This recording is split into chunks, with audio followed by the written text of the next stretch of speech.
तो आज हम लोग देखेंगे प्रश्नावली 4.3 का 9वां प्रश्न। इसमें लिखा हुआ है, दो पानी के नल एक साथ एक हौज को 9 सहित 3/8 घंटों में भर सकते हैं। बड़े व्यास वाला नल हौज को भरने में कम व्यास वाले नल से 10 घंटे कम समय लेता है। प्रत्येक द्वारा अलग से हौज को भरने के समय को ज्ञात कीजिए। तो क्वेश्चन सिंपल है लेकिन थोड़ा सा घुमा दिया गया है, तो परेशान होने की ज़रूरत नहीं है। देखिए, सबसे पहले जो हमें ज्ञात करना है उसको मान लेते हैं। द्विघात समीकरण में जब भी हम ऐसे क्वेश्चन को सॉल्व करते हैं तो जो हमें ज्ञात करना होता है उसको हम लोग पहले ही मान लेते हैं। तो इसमें ज्ञात क्या करना है, दोनों नल के द्वारा हौज को भरने में लगा हुआ समय अलग अलग ज्ञात करना है। तो पहले उसको मान लेते हैं। तो माना छोटे व्यास वाले नल को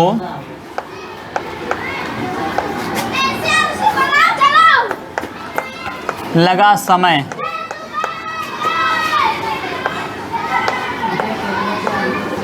बराबर x घंटे। दो नल की बात की गई है जिसमें से एक नल की जो टोटी है उसका व्यास कम है और एक का व्यास ज़्यादा है।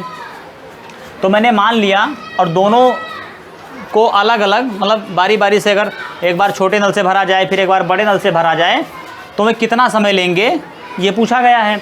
तो मैंने मान लिया कि माना छोटे व्यास वाले नल को लगा समय, उस हौज को भरने में लगा समय x घंटे। तो बड़े व्यास वाले नल को लगा समय बराबर हो जाएगा। इसमें बताया गया है कि जो बड़े व्यास वाला नल है वह कम व्यास वाले नल से 10 घंटे कम समय लेता है। जाहिर सी बात है, जब उसका व्यास ज़्यादा है टोटी का तो उससे ज़्यादा पानी गिरेगा तो कम समय लेगा। और कितना कम समय लेता है, 10 घंटे समय लेता है। यानी अगर ये x घंटे समय लेता है उस हौज को भरने में, तो जो बड़े व्यास वाला नल है वो इससे 10 घंटे कम समय यानी कि x माइनस 10 घंटे समय लेगा। तो यहाँ पर लिख दीजिए x माइनस 10 घंटे। इसके बाद में इसमें एक दिया गया है कि दोनों नल हौज को 9 सहित 3/8 घंटों में भर सकते हैं। यानी कि दोनों नल को अगर एक साथ खोल दिया जाए तो दोनों नल के द्वारा भरने में, हौज को भरने में लगा समय, भरने में लगा समय बराबर ये दिया गया है 9 सहित 3/8 घंटे। 9 सहित 3/8 घंटे। अब इसको ये क्या हो जाएगा, 8 9 72 3 75/8 घंटे।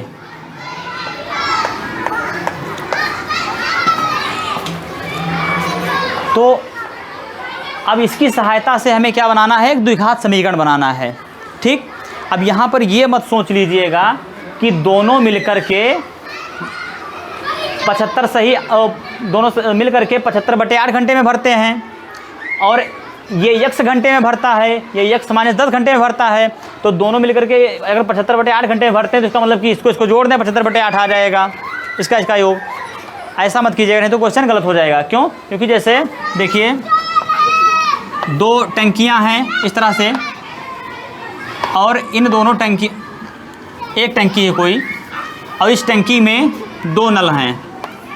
एक का व्यास जो है एक नल का कम है, इतना ही है, और एक नल का ज़्यादा है। अच्छा, इसको अभी ध्यान से देखिए। माना कि ये इसमें टोटी खुली है किसी भी टंकी में, अब ये 5 घंटे में भर देता है इसको। ये नल जो है इस टंकी को 5 घंटे में भर देता है और हमें क्या करना है कि इस टंकी को थोड़ा और जल्दी भरना है। तो हमने क्या किया, एक टोटी इसमें और खोल दी, एक नल की टोटी इसमें और खोल दिया। ये देखिए इस तरह से हमने एक नल की टोटी इसमें और खोल दिया। और इस नल की क्षमता क्या है कि ये 3 ही घंटे में भर देता है। इसकी क्षमता है इस वाले नल की कि ये इस टंकी को 5 घंटे में भर देता है। इसकी क्षमता क्या है कि ये पर्सनली यानी अकेले इसको यदि खोला जाए तो 3 घंटे में भर देता है। तो यदि दोनों को इसमें एक साथ खोल दिया जाए तो कितना समय लगेगा भरने में? तो आप यदि कह दें कि 5 और 3 8 घंटा लगेगा तो क्या हो गया, उत्तर आपका गलत हो गया। क्यों गलत हो गया? क्योंकि आपने तो 2 नल उसमें इसलिए खोले थे कि समय कुछ कम लगेगा। अब आप कर क्या रहे हैं, उन दोनों को जोड़कर समय बढ़ा दे रहे हैं। पहले तो 5 ही घंटा लग रहा था, अब आप 8 घंटा लगाए दे रहे हैं। तो इसलिए ऐसे जुड़ेंगे नहीं। ये आपने कक्षा 8 में एक नियम पढ़ा होगा, ये विपरीत समानुपाती होते हैं। विपरीत समानुपाती करके एक चैप्टर आपने पढ़ा होगा। उसमें क्या होता है कि जब चीज़ें ज़्यादा लगाई जाती हैं तो समय कम लगता है। जैसे जब आप चाल बढ़ा देते हैं तो समय कम लगता है, जब आप लेबर ज़्यादा लगा देते हैं तो काम को करने में समय कम लगता है। तो उसी प्रकार से जब यहाँ पर 2 नल भरेंगे तो जल्दी भर जाएगा। तो जिस प्रकार से यहाँ इन दोनों को जोड़ करके आप नहीं लिख सकते हैं कि हाँ ये 5 3 8 घंटे भर देंगे, उसी प्रकार से यहाँ पर भी इस समय को जोड़ करके आप नहीं कह सकते कि 75/8 के बराबर होगा। हाँ, लेकिन इसमें एक काम कर सकते हैं, इन दोनों नल को हम देख लेते हैं कि ये टंकी का कितना भाग भरेंगे 1 घंटे में, और जितना भाग भरेंगे उसकी तुलना कर देंगे। तो उन दोनों को जोड़ेंगे तो फिर दोनों नल जितना भरेंगे उसके बराबर आ जाएगा। तो लिखते हैं आगे। यहाँ पर एक बात और समझ लीजिए, जैसे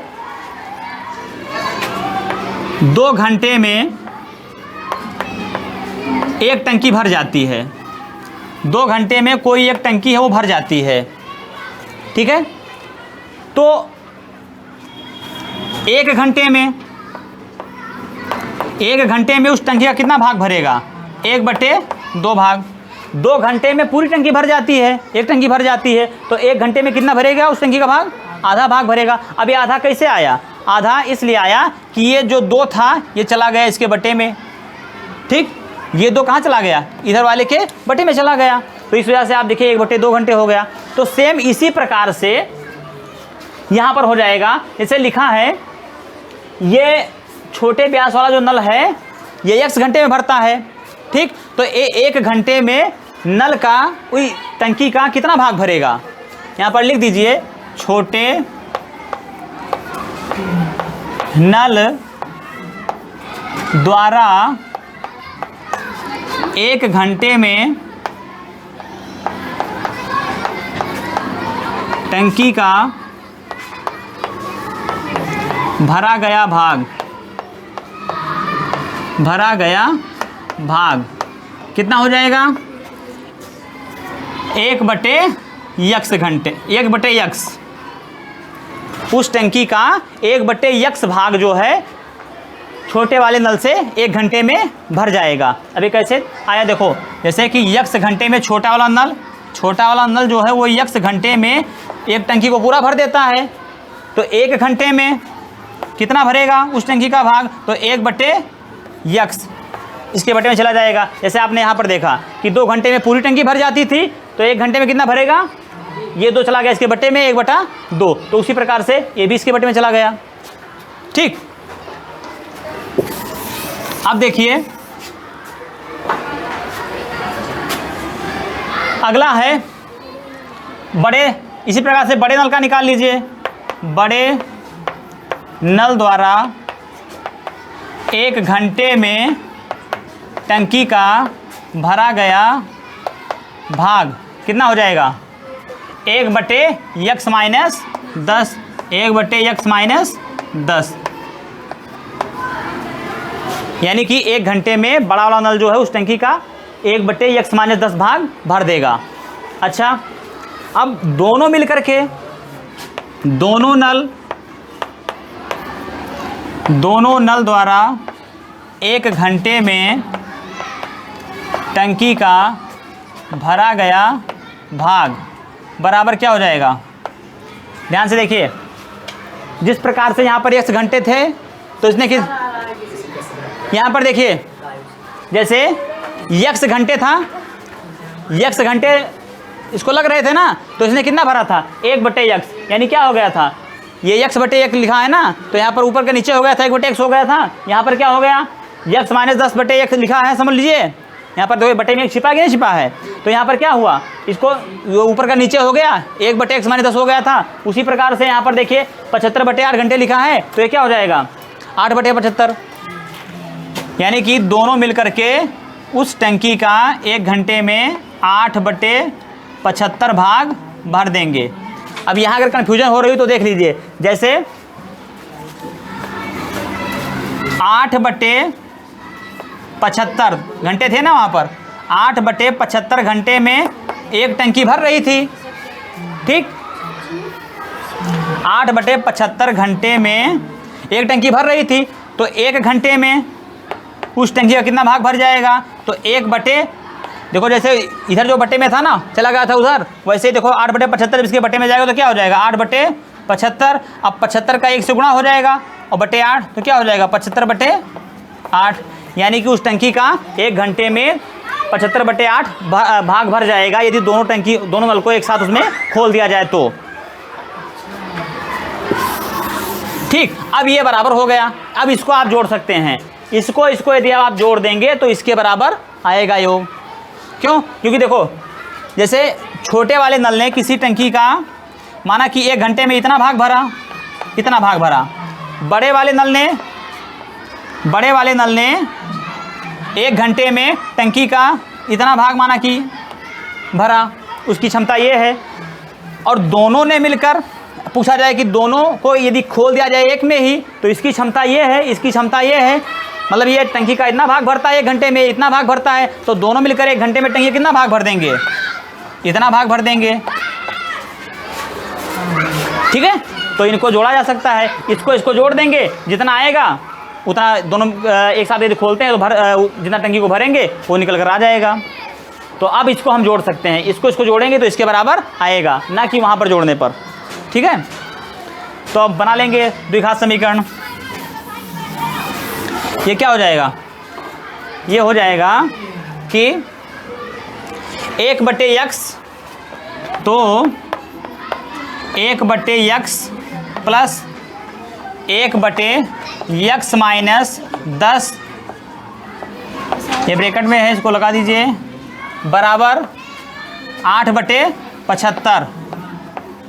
अब इसको आप सॉल्व कर लीजिए तो क्या हो जाएगा, देखिए x माइनस 10 का गुणा होगा 1 से, तो ये हो जाएगा x माइनस 10, फिर प्लस का चिन्ह लगा दीजिए, x का गुणा होगा 1 से तो क्या हो जाएगा x, और बटे में x का गुणा x से होगा तो हो जाएगा x², और फिर x का गुणा होगा माइनस 10 से तो हो जाएगा माइनस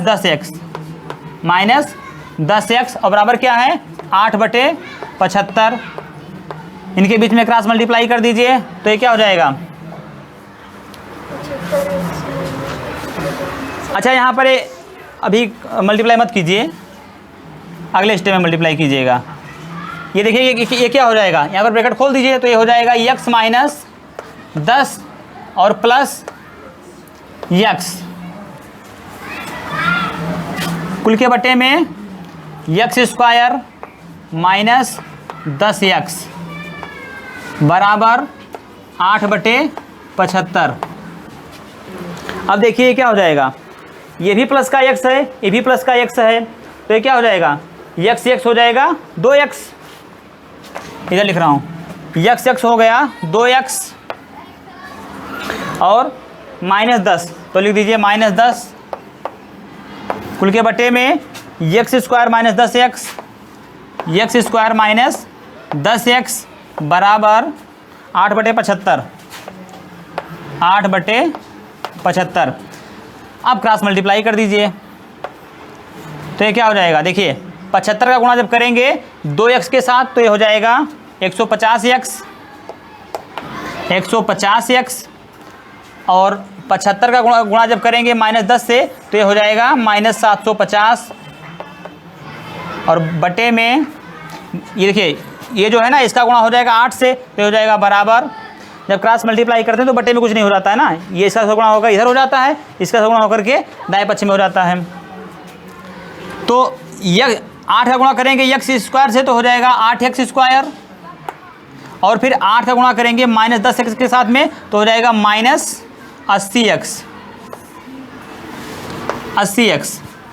अब देखिए ये क्या हो जाएगा, ये 8x स्क्वायर है, इसको हम चाहे तो इधर का उधर घुमा कर भी लिख सकते हैं, कोई दिक्कत नहीं है। तो इसको ऐसे लिख दीजिए 8x स्क्वायर -80x बराबर 150x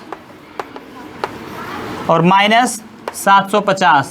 ठीक, अब पक्षांतर कर दीजिए तो क्या हो जाएगा 8x स्क्वायर -80x,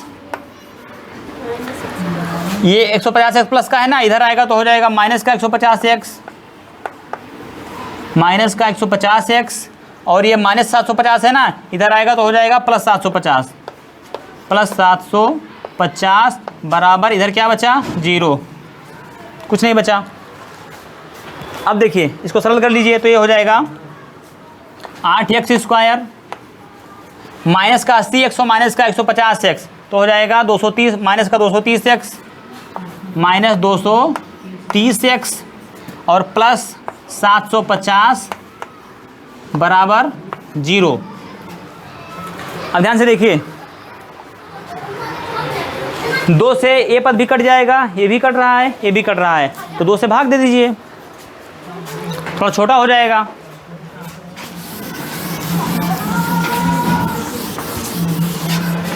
तो ये हो जाएगा दोनों पक्षों में, दोनों पक्षों में 2 से भाग देने पर ये क्या हो जाएगा, इसमें जब 2 से भाग देंगे तो हो जाएगा 4x स्क्वायर, और फिर यहाँ पर देखिए लिखा है -230x, जब आप इसमें भाग देंगे 2 से तो क्या हो जाएगा -115x, और फिर प्लस 750 में जब आप 2 से भाग देंगे तो हो जाएगा प्लस 375 बराबर 0। ये बन गया द्विघात समीकरण। ठीक है, अब क्या करना है 375 का गुणा कर लीजिए 4 के साथ में तो कितना हो जाएगा 4 पंचे 20 के शून्य, हासिल आए 2, और फिर 4 सत्ते 28, 2 30 के शून्य, हासिल आए 3, 4 3 12 और 3 15। ठीक, तो अब इस 1500 को आप इस प्रकार से 2 गुणनखंड में तोड़िए, इसके ऐसे 2 गुणनखंड कीजिए जिनका गुणा करें तो 1500 आए। जाहिर सी बात है जब इसी के 2 गुणनखंड रहेंगे तो 1500 आएगा ही, और उनको जोड़ने या घटाने पर क्या मिल जाए 115। तो ऐसी 2 संख्याएं क्या हो सकती हैं, आप कई सवाल अभ्यास कर चुके हैं तो आपको पता चल गया होगा कि एक तो इसमें हो जाएगा यदि 100 को 15 से गुणा कर दिया जाए, 100 को यदि 15 से गुणा कर दिया जाए तो 1500 मिल जाएगा। ठीक, और इसके अलावा 100 में यदि 15 जोड़ दिया जाएगा तो 115 भी हो जाएगा। तो ये पता चल गया ना। अब चिन्ह सेट कर लेते हैं, यहाँ पर क्या आना चाहिए माइनस का 115 आना चाहिए, तो आप ले लीजिए माइनस का 100 और माइनस का 15। जब आप इनका गुणा करेंगे तो माइनस कट जाएगा, प्लस हो जाएगा। यहाँ पर देखो 375 और 4 का जो गुणनफल आना चाहिए वो कितना है 1500, ये माइनस में तो है नहीं, तो जब माइनस से गुणा होगा तो कट जाएगा यानी प्लस हो जाएगा, तो प्लस 1500 आ जाएगा। 100 गुणे 15 प्लस 1500 आ जाएगा। और जब इनको जब आप जोड़ेंगे तो देखो ये -100 है, ये -15 है, तो दोनों ऋणात्मक संख्या आपस में जुड़ करके -115 हो जाएगा। तो इसी को लिख देंगे। अब दोनों के साथ में 1 गुणांक लगा दीजिए, तो ये हो जाएगा 4x square minus 100x minus 15x plus 375 बराबर 0। इन दोनों पदों में एक कॉमन क्या दिख रहा है, इनमें कॉमन है 4x, तो 4x कॉमन ले लीजिए। तो क्या बचा, यहाँ पर बचा x माइनस यहाँ पर क्या बचा 25 और जो इसमें आया है वही अगले ब्रैकेट में आएगा, यानी इन दोनों में देखिए कॉमन क्या है, तो इन दोनों में कॉमन क्या है 15, तो 15 कॉमन ले लीजिए, ये माइनस का चिन्ह लगा है ना, -15 कॉमन ले लीजिए, तो यहाँ पर बचेगा क्या, अंदर बचेगा x, और यहाँ पर चूंकि आपने माइनस कॉमन ले लिया ना, तो जब -15 से इसको भाग देंगे +375 को, तो क्या आएगा -25। या आप ऐसे समझ लीजिए कि जितना इस ब्रैकेट में आया उतना इस ब्रैकेट में आएगा, तो उसको आपने ऐसे लिख दिया। फिर यहाँ पर देखिए क्या है, यक्स है, यक्स को किससे गुणा कर दें कि ये माइनस का 15x हो जाए, तो -15 से गुणा कर दें, तो -15 से गुणा कर दिया तो हो जाएगा -15x, और -15 से जब -25 में गुणा होगा तो 375 आ जाएगा बराबर 0। अब देखिए एक पद ये है, दूसरा पद ये है, इन दोनों में कॉमन क्या दिख रहा है, x -25, तो x -25 कॉमन ले लीजिए, बचा क्या यहाँ पर 4x -15 यहाँ बच गया, तो -15 बराबर 0। इस द्विघात समीकरण के ये दो गुणनखंड बन के आ गए। अब इसमें देखिए यदि आप x -25 को 0 के बराबर रख दें, 0 से तुलना कर दें, यानी कि x -25 बराबर यदि 0 आप कर दें, तो x का मान कितना हो जाएगा, x बराबर हो जाएगा 0, ये -25 हो जाके हो जाएगा +25, तो बराबर हो जाएगा, जब 25 में 0 जुड़ेगा तो कितना हो जाएगा 25, यानी कि x बराबर 25, एक मान तो आ गया x का ये। दूसरा देखते हैं, दूसरा है 4x -15, दूसरा गुणनखंड, यदि उसको 0 के बराबर रखें, उसकी तुलना करें 0 से, तो क्या हो जाएगा 4x -15, 4x -15 बराबर 0, तो क्या हो जाएगा 4x, ये माइनस का 15 है ना, इधर जाके हो जाएगा प्लस का 15, तो 0 15 कितना हो जाएगा 15, और x यहाँ 4 का पक्षांतर करेंगे क्या हो जाएगा, x बराबर 15/4, 15/4, तो x का मान एक आ गया 15/4 और एक आ गया x का मान 25। अब ध्यान दीजिए, दोनों को जो समय लगा है, मैंने माना था कि इसको x घंटे लगते हैं भरने में टंकी को, इसको लगते हैं x -10 घंटे, तो इस पर रखेंगे तो x का मान 15/4 आए तो यही हो जाएगा 15/4 है। लेकिन अगर यहाँ पर रख के आप देखेंगे तो x का मान जब आप रख देंगे 15/4 और फिर -10, तो ये क्या हो जाएगा, ये हो जाएगा यहाँ पर बटे में क्या है 1 है, तो ये हो जाएगा 1 × 15 तो हो जाएगा 15, और फिर -4 दहम 40 और बटे में 4 एकम 4, तो 15 में से जब आप 40 घटाएंगे तो बचेगा -25/4, तो उत्तर कैसा आएगा, ऋणात्मक आएगा।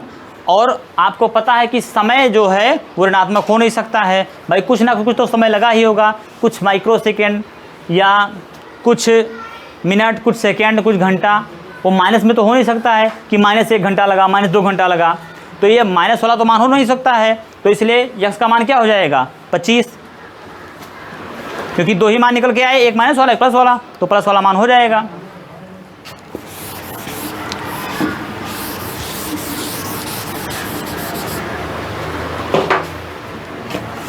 दूसरा मान था x बराबर 15/4, तो यहाँ पर लिख देंगे, यहाँ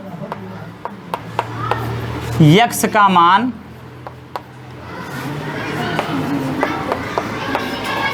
15/4 नहीं हो सकता, क्योंकि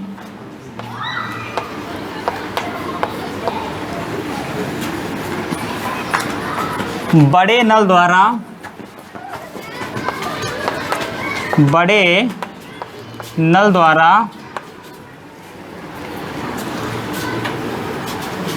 लगा समय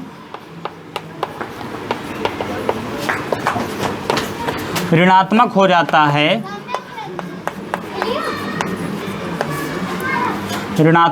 जाता है, अतः x बराबर 25। ये देखिए जो x का दूसरा मान आया है, x बराबर 25।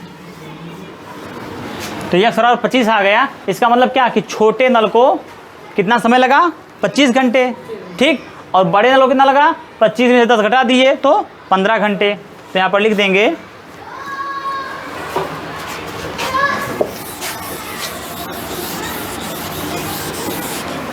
x का मान कन्फर्म हो गया कि 25 है, तो लिख देंगे तो छोटे नल को लगा समय, तो टंकी को भरने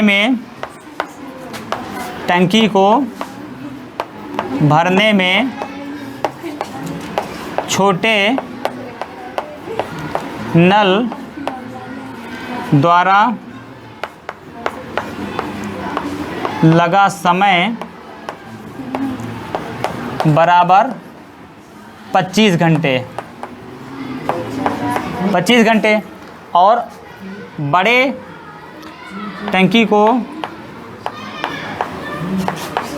भरने में बड़े नल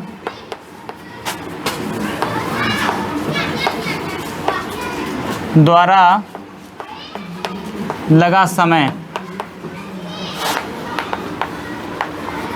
बराबर कितना माना था हमने? x minus 10। तो x माइनस 10, x का मान कितना आया है? 25 माइनस 10, तो बराबर कितना हो जाएगा? 15 घंटे। इस प्रकार से इस क्वेश्चन को सॉल्व किया जाएगा। प्रश्नावली 4.3 का 10वां प्रश्न है।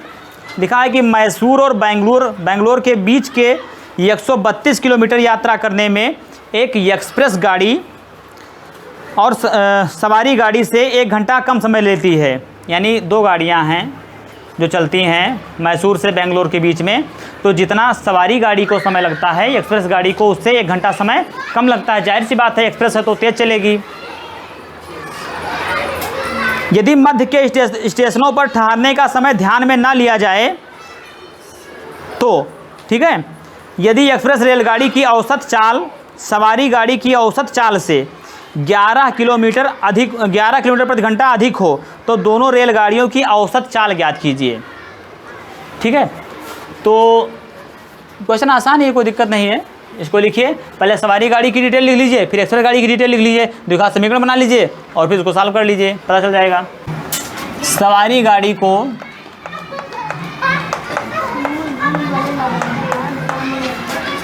लगा समय बराबर x घंटे। ठीक, हमें पता तो है नहीं कि वो कितना समय लेती है सवारी गाड़ी, तो हमने मान लिया कि सवारी गाड़ी को x घंटे लगते हैं मैसूर से बेंगलोर तक जाने में, चाहे इधर से उधर जाए चाहे उधर से इधर आए। दूरी कितनी है? दूरी है मैसूर से बेंगलोर की जो दी गई है वो है 132 किलोमीटर। ठीक, तो अगर समय पता हो, हमको दूरी पता हो, तो क्या हम चाल नहीं ज्ञात कर सकते हैं? आराम से ज्ञात कर सकते हैं। चाल कितनी हो जाएगी इसकी चाल बराबर हो जाएगी दूरी बटा समय। दूरी कितना है? 132। समय कितना है? x घंटा हमने माना है, तो लिख दिया x। ये इतना इसकी चाल है, यानी कि 132 बटे x किलोमीटर प्रति घंटा। ठीक, अब इसी प्रकार से एक्सप्रेस गाड़ी की डिटेल लिख दीजिए। तो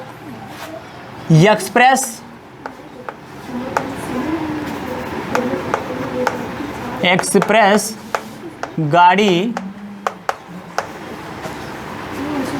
को लगा समय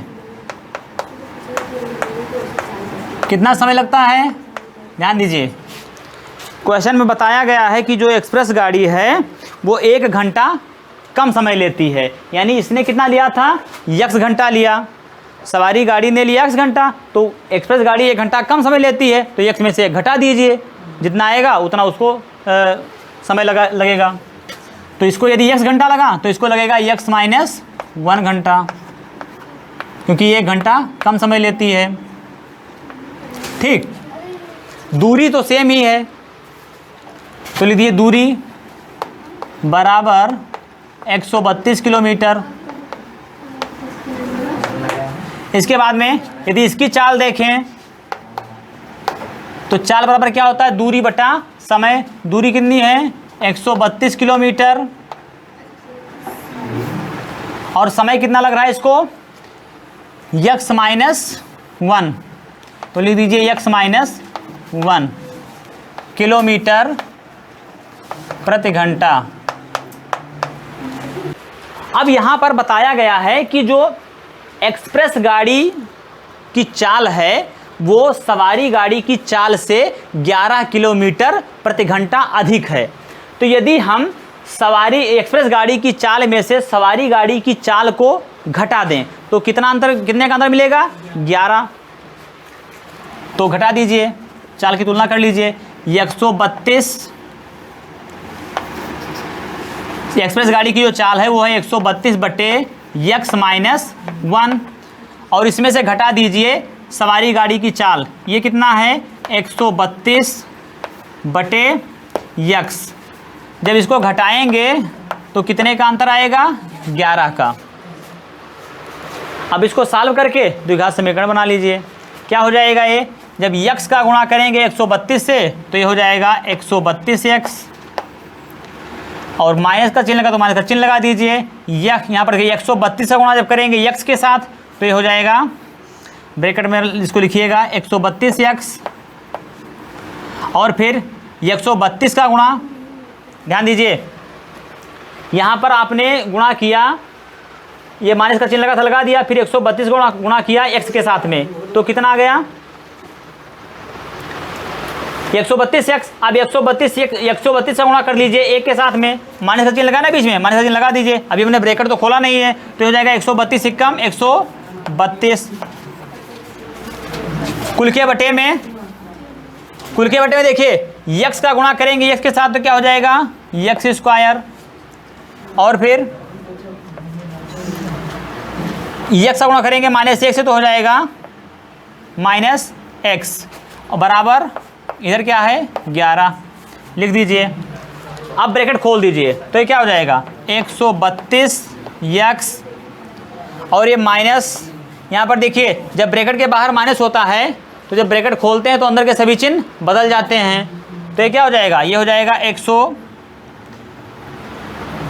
132x, और ये माइनस है तो क्या हो जाएगा, प्लस 132। अब कुल के बटे में x² माइनस x बराबर 11। ध्यान दीजिए, प्लस का 132x माइनस का 132x कैंसिल आउट हो जाएंगे आपस में, या आप वैसे देख लीजिए कि 132x में से 132x को घटाएंगे तो क्या आएगा, 0। तो इसलिए ये प्लस का 132x, ये माइनस का 132x कैंसिल आउट हो गया। ऊपर क्या बचा, 132, और नीचे x² माइनस x, और इधर बराबर 11। यहाँ पर बटे में क्या है, 1, क्रॉस मल्टीप्लाई कर दो तो क्या हो जाएगा, 1 गुणे 132, तो ये हो जाएगा 132 बराबर 11 का गुणा कर दीजिए इसके साथ में तो हो जाएगा 11x², और फिर 11 गुणा कर दीजिए -x के साथ में तो हो जाएगा -11x। अब इसको आप इस पक्ष को दाएं पक्ष को बाएं पक्ष में लिख सकते हैं, बाएं पक्ष को दाएं पक्ष में लिख सकते हैं। घुमा दीजिए यहीं पर बीच से, तो ये क्या हो जाएगा, ये हो जाएगा 11x² माइनस 11x, और बराबर 132। 132 का 75 कर दीजिए, इधर ले आइए तो ये क्या हो जाएगा, ये हो जाएगा 11x² माइनस 11x, और माइनस ये प्लस का 132 है ना, इधर आएगा तो हो जाएगा माइनस का 132 बराबर इधर क्या बचा, 0। अब देखिए 11 से ये तीनों पद पूरी तरह से विभाजित हो रहे हैं, ठीक है। देखो यहाँ पर 2 1 3, 3 में से 3 गया 0, कट जाएगा। तो 11 आप कॉमन ले लीजिए, इधर लिख रहे हैं। यदि इसमें आप 11 कॉमन ले लीजिए तो क्या हो जाएगा, 11 हमने कॉमन ले लिया तो अंदर बच गया x² माइनस x, और फिर यहाँ पर क्या हो जाएगा, माइनस का चिन्ह लगा दीजिए। 11 एकम 11, 2 बचा, उधर का 11 दूना 22, ब्रैकेट बंद बराबर 0। अब ये 11 है ना, इसका तो इधर गुणा में है, जब इसका पक्षांतर करेंगे तो इधर भाग में हो जाएगा, तो 0 बटे क्या हो जाएगा 11। 0 को चाहे संख्या से भाग देंगे 0 ही आएगा, तो इसको लिखने की कोई ज़रूरत ही नहीं है। सीधा ये हो जाएगा x square minus x minus 12 बराबर 0। अब 12 और x स्क्वायर में गुणांक क्या है, 1 है। इनका गुणा करें, माइनस 12 का यहाँ पर क्या है, गुणांक 1 है, इससे गुणा कर लीजिए तो क्या आएगा, माइनस 12 एकम माइनस 12। अब 12 के इस प्रकार से 2 गुणनखंड कीजिए कि जिनका गुणा करें तो माइनस 12 आए और उनको जोड़ने या घटाने पर क्या मिल जाए, यहाँ पर इसका गुणांक क्या है 1, तो माइनस 1 मिल जाए। पहली बात तो प्लस माइनस पहले आप भूल जाइए, अभी उसको बाद में सेट कीजिएगा। 12 के इस प्रकार से 2 गुणनखंड कीजिए जिनको यदि जोड़ा या घटाया जाए तो एक मिल जाए, और गुणनखंड चूंकि उसी के हैं तो 12 तो मिल ही जाएगा। तो एक है 4 और एक है 3, यदि इनका गुणा कर देंगे तो 12 हो जाएगा, 4 में से 3 घटा देंगे तो 1 मिल जाएगा। अब प्लस माइनस सेट कर लीजिए, गुणा करने पर क्या मिलना चाहिए माइनस 12, तो जाहिर सी बात है जब इसमें से एक माइनस होगा तभी आएगा गुणनफल में ऋणात्मक, मतलब गुणनफल जो है ऋणात्मक तभी प्राप्त होगा जब दोनों में से कोई एक ऋणात्मक होगा। अब किसको कर दें, तो हमें यहाँ पर भी तो ध्यान रखना है ना, यहाँ पर क्या है ये माइनस x लिखा है ना, यहाँ पर इसका गुणांक क्या है 1 है, माइनस 1, तो यानी माइनस 1 आना चाहिए जोड़ने या घटाने पर। तो 3 माइनस 1 कब आएगा, जब 3 में से आप 4 को घटाएंगे तभी तो आएगा माइनस 1। तो 3 को आप धनात्मक मान लीजिए और इसको मान लीजिए ऋणात्मक, यानी कि 3 और माइनस 4 ये 2 गुणनखंड आपको मिल गए, जिनको गुणा करोगे तो माइनस 12 आएगा और 3 में से 4 को घटाएंगे तो माइनस 1 x आ जाएगा। तो इसको लिख दीजिए x स्क्वायर और plus 3x minus 4x minus 12 बराबर 0। अब इन दोनों में कॉमन क्या है, x कॉमन है तो x कॉमन ले लीजिए। बचा क्या, यहाँ पर बचा x प्लस 3, यहाँ पर जो इस ब्रैकेट में आया वही अगले ब्रैकेट में आना चाहिए, x प्लस 3 ही आना चाहिए। यहाँ पर देखिए क्या है, इन दोनों पदों में ध्यान से देखिए, हमने कॉमन लेने पर ये बचा जो उसको लिख दिया पहले ही, तो यहाँ पर x है, यहाँ पर क्या है माइनस 4x, तो x को किससे गुणा करें कि ये माइनस 4x हो जाए, तो माइनस 4 से, तो माइनस 4 से गुणा कर दीजिए इसमें, बस माइनस 4 से जब आप माइनस 4 को 3 से गुणा करेंगे तो माइनस 12 भी प्राप्त हो जाएगा आपको बराबर 0। अब इन दोनों पदों में यहाँ से यहाँ तक, यहाँ से यहाँ तक में देखो कॉमन क्या दिख रहा है x प्लस 3, तो x प्लस 3 कॉमन ले लीजिए। बचा क्या यहाँ पर x माइनस 4 बराबर 0। अब यदि x प्लस 3 बराबर 0, x प्लस 3 बराबर 0, तो x का मान कितना हो जाएगा, 0 में से ये प्लस 3 है ना, उधर जाकर के माइनस 3 हो जाएगा, तो 0 में से 3 घटेगा कितना आएगा माइनस 3। और यदि x माइनस 4, एक तो x का मान ये निकल के आया, और फिर है यदि x माइनस 4, यदि x माइनस 4 बराबर 0, तो x का मान क्या आएगा, तो x का मान आ जाएगा, ये 0 है ना, ये माइनस 4 है, इधर जाकर के हो जाएगा प्लस 4, तो 0 में जब 4 जुड़ेगा तो क्या हो जाएगा 4, x का दूसरा मान हो जाएगा 4। x क्या है, हमने माना था समय, हमने माना था समय को x माना था ना। अब समय तो ऋणात्मक हो नहीं सकता है, तो चूंकि समय ऋणात्मक हो नहीं सकता है इसलिए यहाँ पर लिख देंगे कि यहाँ x का मान ऋणात्मक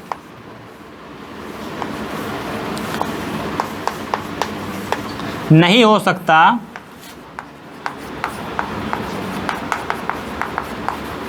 अतः x बराबर जो धनात्मक वाला मान है वही हो जाएगा, x बराबर 4। अब x का मान 4 आ गया ना, हमें ज्ञात का क्या करना है, औसत चाल, और हमने ज्ञात क्या कर लिया समय, और हमें ज्ञात क्या करना है औसत चाल, तो हमने दो चाल लिख ही रखा है दोनों का, इस पर मान रख दीजिए, फट से चाल निकल कर आ जाएगी। देखिए सवारी गाड़ी की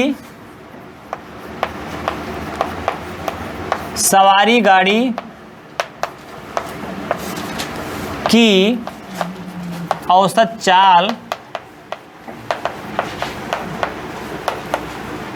बराबर कितना था 132 बटे यक्स किलोमीटर, 132 बटे यक्स किलोमीटर प्रति घंटा।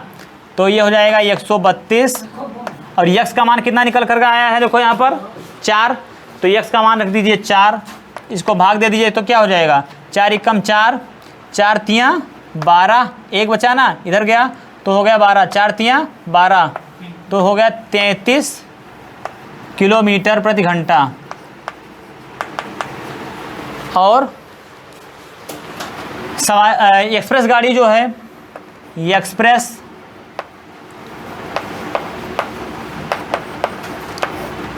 एक्सप्रेस गाड़ी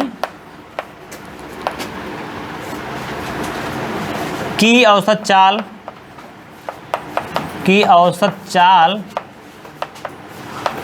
बराबर कितना हमने माना था x minus 1, x minus sorry यहाँ लिखा है 132 बटे यक्स माइनस 1 मान रख दीजिए तो ये क्या हो जाएगा बराबर 132 बटे यक्स का मान कितना आया है 4, तो 4 लिख दीजिए माइनस 1, तो ये क्या हो जाएगा बराबर ये हो जाएगा 132 बटे में 4 में 1 घटा 3, 3 एकम 3, 3 चौक 12, कितना बच गया 1, इधर हो गया 12, तो 3 चौक 12, तो इसकी चाल कितनी आ गई 44 किलोमीटर प्रति घंटा।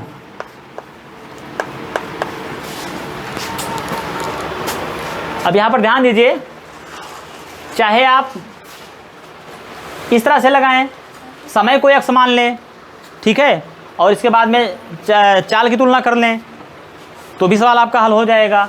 और या फिर यहाँ पर आप ये मान लेते कि सवारी गाड़ी की औसत चाल को एक समान लेते, उसके अकॉर्डिंग सवाल को लिखते, तब भी आपका सवाल हल हो जाता और सेम ही उत्तर आएगा। तो इस प्रकार से इस क्वेश्चन को सॉल्व किया जाएगा। सॉल्व करेंगे प्रश्नावली 4.3 का 11वां क्वेश्चन। लिखा हुआ है 2 वर्गों के क्षेत्रफलों का योग 468 मीटर स्क्वायर है। यदि उनके परिमापों का अंतर 24 मीटर हो तो दोनों वर्गों की भुजाएं ज्ञात कीजिए। तो ध्यान दीजिए, माना कि 2 वर्ग हैं, एक वर्ग आपका ये है और दूसरा वर्ग ये है। अब हमें इसमें ये नहीं बताया गया है कि दोनों में से कौन सा वर्ग छोटा है या कौन सा बड़ा है, या दोनों में एक छोटा या बड़ा है, ये नहीं बताया गया है। सिर्फ ये बताया गया है कि 2 वर्ग हैं और फिर उनके क्षेत्रफलों का योग दिया गया है। इसके बाद में परिमापों का अंतर दिया गया है। तो यदि दोनों समान होते, दोनों वर्ग यदि समान होते तो फिर उनके परिमापों में कोई अंतर ही नहीं होता, क्योंकि वर्ग का जो परिमाप होता है वो होता है 4 गुणे भुजा, तो दोनों का परिमाप समान होता। तो इसका मतलब ये है कि एक वर्ग जो है वो बड़ा है और दूसरा वर्ग छोटा है, तभी उनके परिमाप में अंतर आ रहा है। अच्छा, अब इनकी भुजाएं हमें ज्ञात करनी हैं। तो आपको पता है कि वर्ग की सभी भुजाएं बराबर होती हैं, तो वर्ग की सभी भुजाएं बराबर होती हैं। अब हमें पता तो है नहीं कि यहाँ पर किस वर्ग की भुजा कितनी लंबी है, तो यहाँ पर हम मान लेते हैं, मैंने मान लिया कि इस वर्ग की भुजा यक्स है, यानी कि यक्स मीटर है।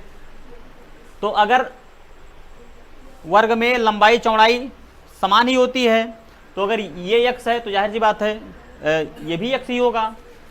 यहाँ पर देखिए, ये भुजा भी यक्स ही होगी, इस भुजा के समान ये भुजा है तो ये भी यक्स होगी, इस भुजा के समान है तो ये भी भुजा यक्स ही होगी, क्योंकि वर्ग में सभी भुजाएं समान होती हैं। इसकी भुजा हमने मान लिया कि y है, तो ये भी y है, ये भी y है, ये भी y है, ये भी y है, चारों भुजाएं बराबर हैं। अब अगर इस वर्ग की भुजा x है तो इसका क्षेत्रफल कितना हो जाएगा, वर्ग का क्षेत्रफल होता है भुजा स्क्वायर, तो यानी कि ये हो जाएगा x स्क्वायर, इसका क्षेत्रफल कितना हो जाएगा y स्क्वायर हो जाएगा। अगर परिमाप की बात करें तो वर्ग का जो परिमाप होता है वो होता है 4 गुणे भुजा, इसकी भुजा कितनी है x, तो इसका परिमाप हो जाएगा 4 गुणे x यानी कि 4x, और इसका परिमाप कितना हो जाएगा 4 गुणे y यानी कि 4y। अब इसी चीज़ को हमें लिख देना है और फिर सॉल्व कर लेना है, तो x और y का मान पता चल जाएगा। तो हम लिखेंगे माना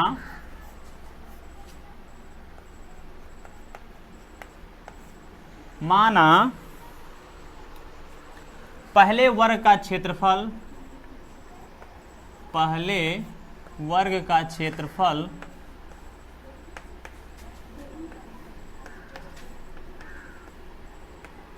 बराबर, पहले वर्ग की भुजा लिखिए, क्षेत्रफल तो दिया ही गया है, हमें ज्ञात क्या करना है, जो ज्ञात करना होता है वो मानते हैं।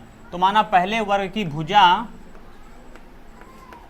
x बराबर x मीटर, ये देखिए यहाँ पर थी, तथा दूसरे वर्ग की भुजा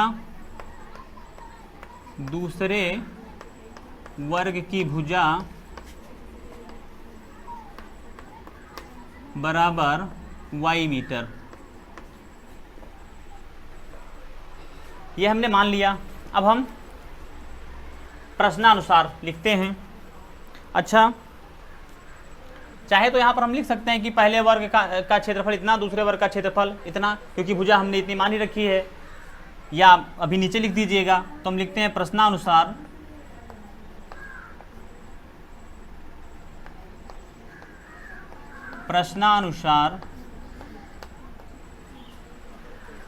इसमें बताया जा रहा है कि दो वर्गों के क्षेत्रफलों का योग 468 मीटर स्क्वायर है। दो वर्गों के क्षेत्रफलों का योग, तो पहले वर्ग का क्षेत्रफल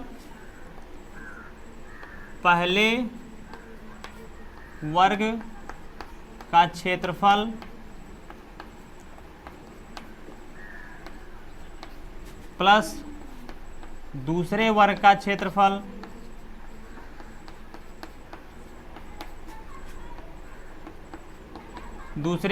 क्षेत्रफल बराबर दिया गया है 468 मीटर स्क्वायर। तो 468 मीटर स्क्वायर, तो पहले वर्ग का क्षेत्रफल कितना है x स्क्वायर, तो हम लिख देंगे x स्क्वायर, प्लस दूसरे वर्ग का क्षेत्रफल कितना है y स्क्वायर, तो हम लिख देंगे y स्क्वायर, ये x स्क्वायर ये y square is equal to 468 metre square, 468 metre square. ध्यान दीजिए, ये x स्क्वायर जो आया था इसका क्षेत्रफल, ये क्या है मीटर स्क्वायर है। यहाँ पर हमने मीटर स्क्वायर क्यों नहीं लिखा, देखिए यहाँ पर मीटर स्क्वायर लिखा था, हमने क्यों नहीं लिखा यहाँ पर, भाई x स्क्वायर जो है ये क्या आया है, ये मीटर स्क्वायर ही तो आया है, तो ये हो जाएगा यहाँ पर मीटर स्क्वायर, यहाँ पर भी हो जाएगा मीटर स्क्वायर, और इधर ये 468 मीटर स्क्वायर दिया ही गया है। तो फिर इन दोनों में मीटर स्क्वायर हम कॉमन ले लेंगे, अंदर बचेगा x square plus y square, और इधर मीटर स्क्वायर आपका रहेगा, तो मीटर स्क्वायर से मीटर स्क्वायर कैंसिल आउट हो जाएगा, तो इसीलिए हम उसको नहीं लिखते हैं, लास्ट में क्यों लगा देते हैं। लेकिन ये आपको पता होना चाहिए कि क्यों नहीं लिखा गया है। आप चाहे तो लिख भी सकते हैं। तो ये हो गया x square plus y square is equal to 468, ये हो गया हमारा समीकरण नंबर 1। अब दूसरा समीकरण देखिए क्या बनेगा। दूसरा हिंट हमको दिया जा रहा है कि यदि उनके परिमापों का अंतर 24 मीटर है, उनके परिमापों का जो अंतर है वो 24 मीटर है, और तो इसका मतलब क्या है कि जो बड़ा वाला वर्ग होगा उसमें से छोटे वाले वर्ग का परिमाप घटाया गया होगा, तभी तो हमको एक धनात्मक उत्तर प्राप्त हुआ है, नहीं तो -24 प्राप्त होता। तो बड़ा वाला वर्ग हमारा कौन सा है, वो जिसमें हमने भुजा y माना है, तो उसके परिमाप में से हम छोटे वाले का परिमाप घटा देते हैं, तो हमको धनात्मक उत्तर प्राप्त हो जाएगा। तो हम क्या लिखेंगे, हम लिखेंगे कि उसका परिमाप कितना है बड़े वाले का 4y माइनस छोटे वाले का परिमाप कितना है 4x बराबर कितना आ रहा है 24 मीटर, ये तो आ रहा है। अब यहाँ पर भी वही चीज़ देखो, 4y वो जो 4y जो आया वो क्या है, परिमाप मीटर में आया है, 4x भी आपका मीटर में आया है, तो इन दोनों में मीटर यहाँ दोनों में रहेगा तो मीटर कॉमन ले लेंगे, इधर 24 मीटर है तो कॉमन ले लिया, तो इधर से मीटर कैंसिल आउट हो जाएगा, इसलिए यहाँ पर भी मीटर नहीं लिखा गया है। तो ये हो गया हमारा समीकरण नंबर। अच्छा एक बात, अब इसको थोड़ा हम और सिंप्लीफाई कर सकते हैं। ध्यान दीजिए, इसमें 4 कॉमन ले लीजिए, तो यहाँ पर क्या बचा, यहाँ पर बचा y माइनस एक्स बराबर 24, यही तो बचा, क्योंकि 4 हमने कॉमन ले लिया, तो 4 से जब इसमें भाग किया तो यहाँ बचा y, 4 से जब मैंने इसमें भाग किया तो इसमें बचा x। अब ध्यान दीजिए, यहाँ पर देखिए 4 और y माइनस एक्स के बीच में गुणे का चिन्ह छिपा हुआ है, ब्रैकेट आप खोलेंगे तो प्रकट हो जाएगा। तो देखिए इसका पक्षांतर होगा तो ये क्या हो जाएगा, ये हो जाएगा y minus x is equal to 24 बटे में, ये इधर गुणे में है, इधर जाएगा तो भाग में ये जाएगा इसके नीचे, तो ये हो जाएगा 4, 4 एकम 4, 4 छक 24। हमको कितना प्राप्त हो गया, y माइनस एक्स बराबर 6, 6 बटे 1 यानी कि 6। तो इसको हम मतलब ये होता इसी तरह से है, लेकिन जब हमें पता है कि ना ये इतना ही आएगा 6 बटे 1, तो इसको हम सीधे सीधे यहाँ पर भी ऐसे काट सकते थे। ये मैंने आपको बताने के लिए लिखा, अब अगले सवाल में मैं ऐसे काट दिया करूँगा। देखिए 4 एकम 4 और 4 छक 24, सीधे सीधे आपने काट दिया, तो आप लिख सकते हैं कि y माइनस एक्स बराबर 6। ये हो गया आपका समीकरण नंबर 2। अब आप क्या करें, इसको आप और सिंप्लीफाई कर सकते हैं, इसमें किसी एक का मान निकाल लें। y माइनस एक्स है, चलो मैं निकाल लेता हूँ y का मान।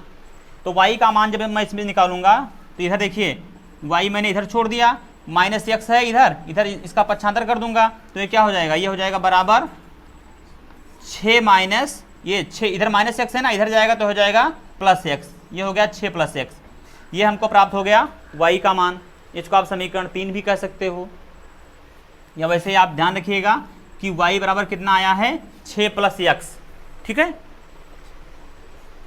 तो y का मान अब उठा करके हम लोग रख देते हैं समीकरण नंबर 1 में, तो हमको द्विघात समीकरण मिल जाएगा। लिखेंगे y का मान समीकरण 1 में रखने पर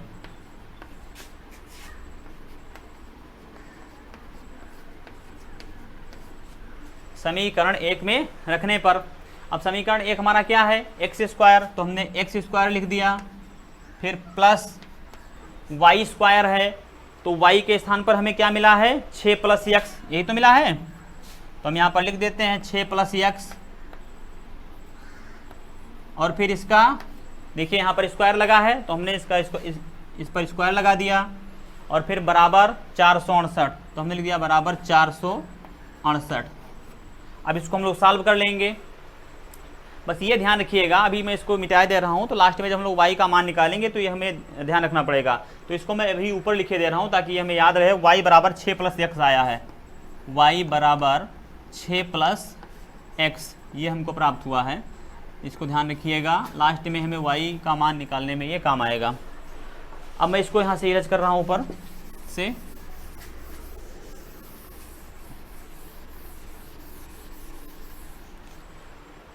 इसको हम सिंप्लीफाई कर लेते हैं, तो ये क्या हो जाएगा, एक्स स्क्वायर, फिर प्लस यहाँ पर लिखा हुआ है 6 प्लस एक्स का होल स्क्वायर, यानी a प्लस बी का होल स्क्वायर के रूप में लिखा है, तो जैसे उसका प्रसार होता है वैसे इसका भी होगा। तो ये क्या हो जाएगा, a स्क्वायर, तो वैसे यहाँ पर 6 का स्क्वायर हो जाएगा, तो ये क्या हो जाएगा, 6 का स्क्वायर होगा तो हो जाएगा, हम पहले लिखे दे रहे हैं वैसे 6 का स्क्वायर, और फिर प्लस का चिन्ह लगाया ना, तो प्लस 2ab, तो 2 गुणे a का मान कितना है 6, और b का मान कितना है x, तो हम x लिख देंगे, और फिर प्लस b स्क्वायर, तो x है, x का स्क्वायर हमने लिख दिया। अब देखिए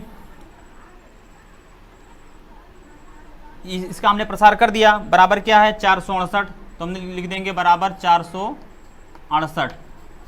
अब इसको हम सरल कर लेते हैं, तो ये क्या हो जाएगा, ध्यान दीजिए, ये हो जाएगा एक्स स्क्वायर और एक्स स्क्वायर, ये भी प्लस का एक्स स्क्वायर है, ये भी प्लस का एक्स स्क्वायर है, तो आपस में जुड़ जाएंगे, तो ये हो जाएगा 2x स्क्वायर, और यहाँ पर ये क्या मिल जाएगा हमको, ये मिल जाएगा प्लस 6 का स्क्वायर हो जाएगा 36, प्लस 2 छक 12 और गुणे x, तो हो जाएगा 12x, और ये 468 इधर देखिए प्लस का चिन्ह है इसके आगे, इधर आएगा तो माइनस का चिन्ह लग जाएगा इसके आगे, ये हो गया -468 बराबर 0।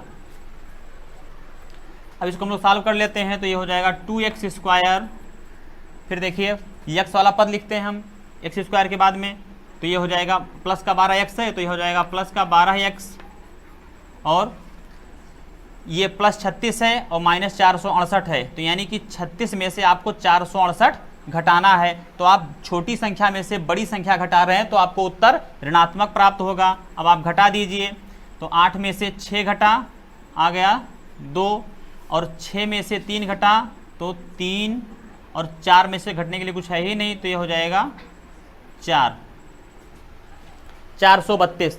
यानी जब आप 36 में से 468 घटाएंगे तो आपको माइनस का 432 प्राप्त होगा। अर्थात आपके पास 36 रुपये हैं और यदि आप 468 रुपया खर्चा करना चाहेंगे तब आपको क्या करना पड़ेगा, 432 रुपया किसी से उधार ही तो लेना पड़ेगा। तो वही चीज़ यहाँ पर माइनस के चिन्ह के द्वारा दर्शाई गई है, बराबर 0। अब देखिए ध्यान से, तो 2 से ये पद भी कट रहा है, 2 से ये पद भी कट रहा है, 2 से ये पद भी कट रहा है, ठीक है।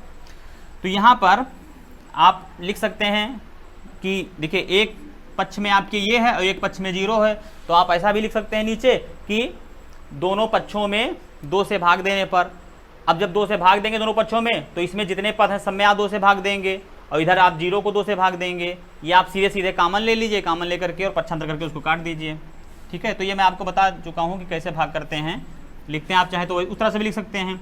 मैं यहाँ पर कॉमन ले रहा हूँ क्योंकि इन तीनों पदों में मुझे 2 कॉमन दिख रहा है, मैंने 2 कॉमन ले लिया। तो यहाँ पर बचा क्या, यहाँ पर बचा x², यहाँ पर क्या बचा 2 छक 12 और x, फिर माइनस 2 दूनी 4, 2 एकम 2, 1 बचा 2 छक 12, तो ये हो गया 216 बराबर 0। अब इस बात को समझिए कि इधर 2 है, 2 और इसके बीच में गुणा हो रहा है और इधर है 0, तो ये 2 का जब पक्षांतर होगा तो ये कहाँ जाएगा, ये जाएगा 0 के बटे में, यानी ये 2 जाएगा इस 0 के बटे में, यहाँ पर पहुँच जाएगा जब इसका हम पक्षांतर करेंगे। तो जब 0 को हम 2 से भाग देंगे तो हमें कितना प्राप्त होगा, 0 ही प्राप्त होगा, और इधर इस पक्ष में इतना बच जाएगा।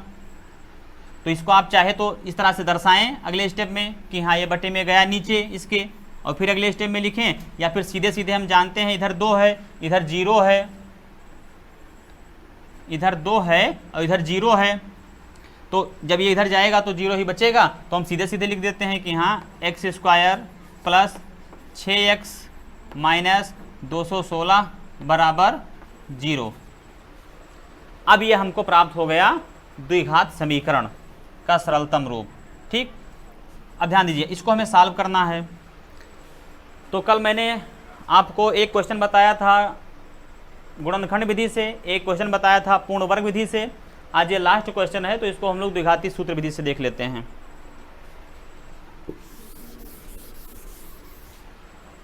तो इस समीकरण में आप ध्यान से देखिए, तो इसमें a क्या है, इसमें a बराबर है 1, b बराबर क्या है, तो b बराबर है इसमें 6, और c बराबर इसमें क्या है, तो c बराबर है -216, -216। अब हम इसको सूत्र पर रख देते हैं। तो x बराबर क्या होता है सूत्र हमारा कि -b plus minus √b² minus 4ac, और कुल के बटे में 2a। इस पर मान रख देते हैं।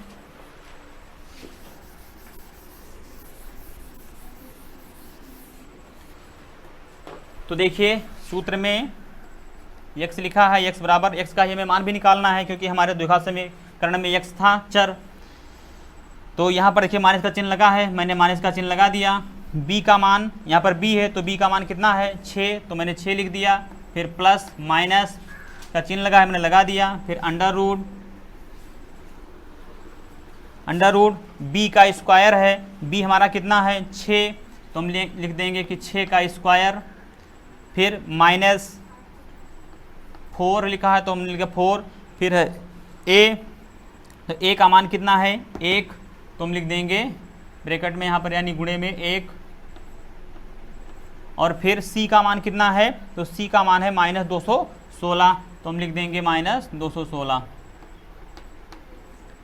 इसको थोड़ा बढ़ा देंगे, और कुल के बटे में 2 ये, तो 2 और ए का मान कितना है 1, तो हम लिख देंगे 1। अब इसको सिंप्लीफाई कर लेंगे, तो ये हो जाएगा x बराबर -6 प्लस माइनस √6 का स्क्वायर 36 हो जाएगा, और ये माइनस का चिन्ह लगा है, मैंने माइनस का चिन्ह लगा दिया। जब इसका गुणा होगा 4 का गुणा होगा 1 से, तो हो जाएगा 4 एकम 4, और फिर 4 का गुणा जब होगा -216 से, तो हो जाएगा, यहाँ पर देखिए माइनस यहाँ पर लगा है, तो जब माइनस का चिन्ह है तो जो इसका गुणा करेंगे, चूँकि हमें 4 प्लस का प्राप्त हुआ है, तो प्लस माइनस का जो गुणा करेंगे वो कैसा हमें प्राप्त होगा, प्लस माइनस का गुणा हमें माइनस प्राप्त हो जाएगा, और 4 का गुणा जब हम 216 से करेंगे तो कितना हो जाएगा, ये हो जाएगा 2 चौके 8 यानी 800, और 16 चौके 64 यानी कि 864,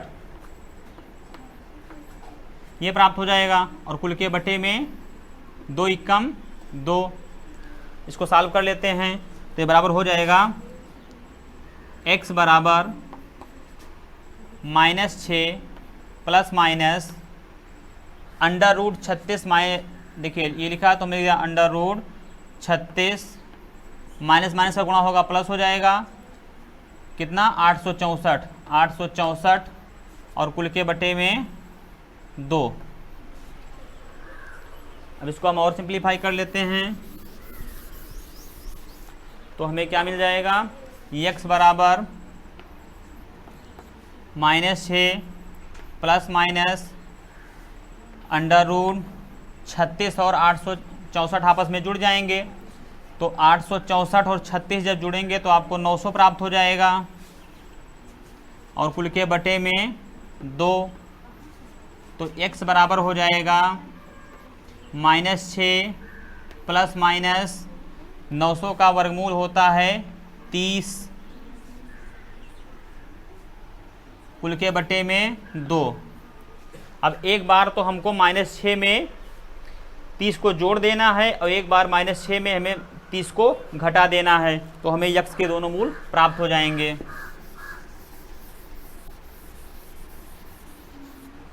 तो हम लिखते हैं कि x बराबर, एक बार हम -6 में, देखिए यहाँ प्लस माइनस का चिन्ह लगा है, यानी एक बार आपको जोड़ना है इसमें, इसको एक बार घटाना है, तो हमने एक बार इसमें जोड़ दिया +30, और कुल के बटे में 2, तो बराबर हमें कितना प्राप्त हो जाएगा, ये प्राप्त हो जाएगा, देखिए 30 में से जब आप 6 घटाएंगे तब आपको प्राप्त हो जाएगा 24/2।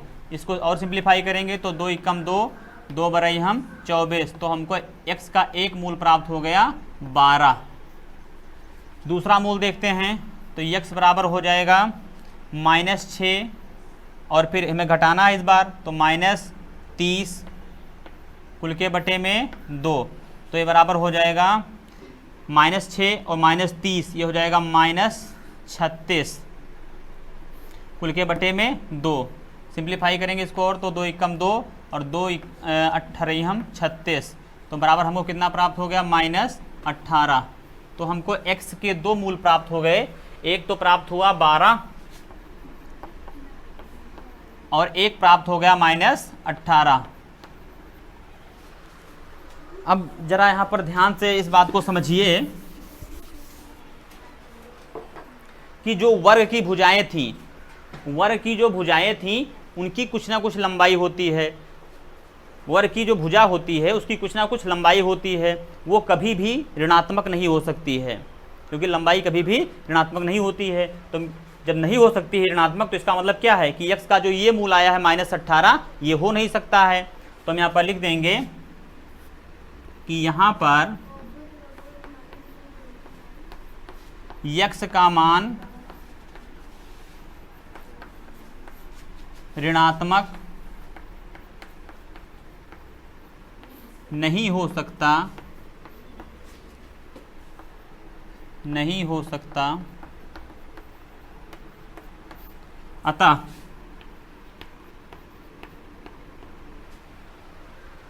छोटे वाले वर्ग की भुजा या पहले वाले वर्ग की भुजा आप लिख दो, अतः पहले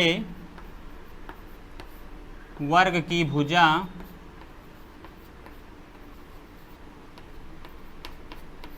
बराबर, हमने कितना माना था x, और यहाँ पर x का ही मान तो निकल कर आया है, तो ये धनात्मक वाला कितना है 12, तो यानी 12 मीटर हो जाएगा, 12 मीटर। इसके बाद में दूसरे वर्ग की भुजा,